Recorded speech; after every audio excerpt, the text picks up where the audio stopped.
Hello, my name is Waylon Lewis, and every week we'll bring you a new podcast with Elephant Journal. Hello, fellow good human beings who want to be gooder. I wanted to just talk about how Superman is sort of like the Buddhist ideal of a hero. I grew up Buddhist, and Superman was one of my idols as a kid.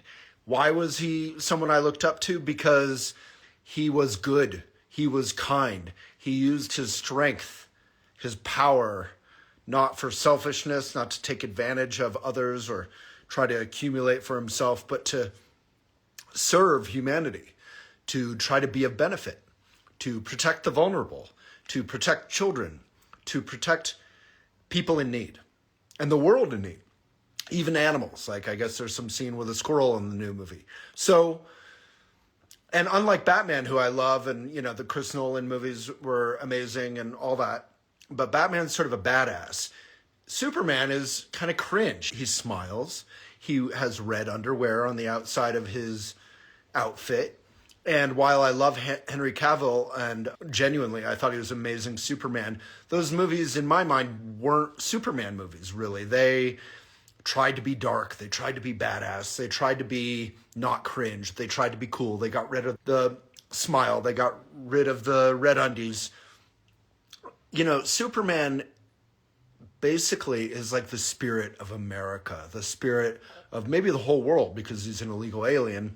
He doesn't really belong to America, but he was created by Jewish artists around, 1938, I think?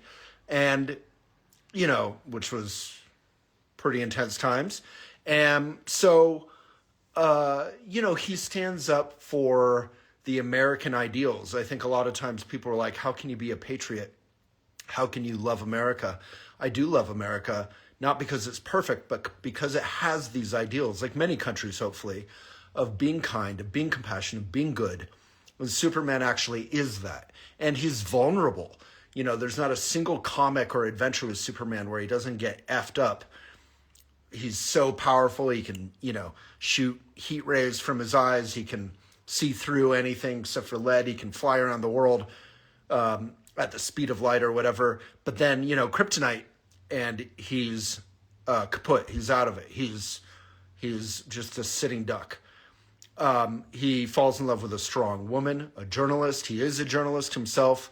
We're seeing journalism under attack in the U.S. right now.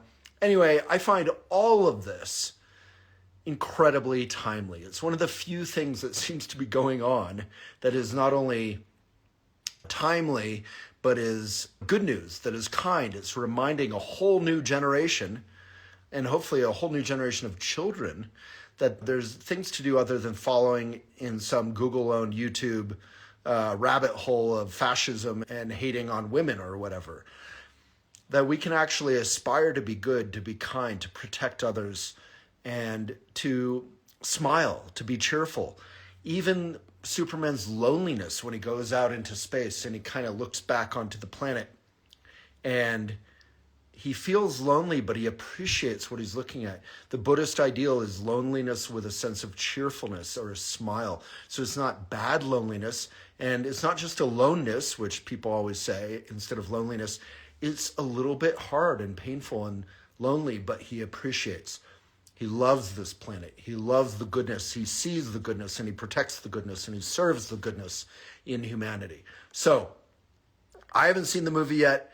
I'm afraid that it's full of too much like busyness and distraction and kaboom and, you know, CGI and all that. But I think there's some good scenes in there.